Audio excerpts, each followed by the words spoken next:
Hello बच्चों, let's see this question. This question says list the different factors that influence stomata.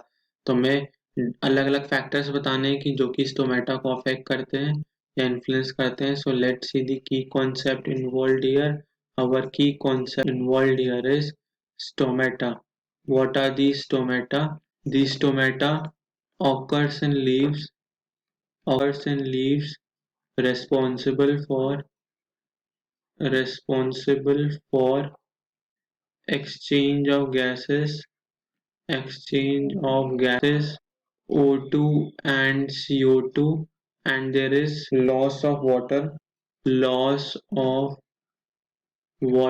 vapor in transpiration. ये सब कहाँ से हो रहा होता है? स्टोमेटा से हो रहा होता है. तो स्टोमेटा में प्रेजेंट क्या क्या होता है? We have guard cells. ये क्या है? स्टोमेटा के कंपोनेंट्स हैं. We have guard cells, we have subsidiary cells, and then we have the stomatal pore. Stoma, or we could say this is stomatal pore, जिससे ये सब हो रहा होता है, exchange of gases and loss of water to transpiration. Then हमें पूछा गया है कि different factors influencing stomata.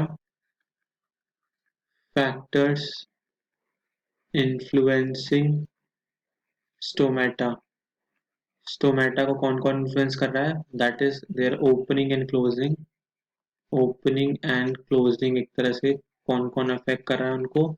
पहला क्या कर रहा है? लाइट कर रहा है.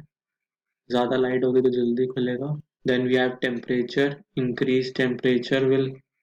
increase in temperature will open it and decrease in temperature will close it. We have humidity. अगर ज़्यादा ह्यूमिडिटी होगी तो कम ओपन होगा, लेस ह्यूमिडिटी होगी तो ज़्यादा ओपन होगा.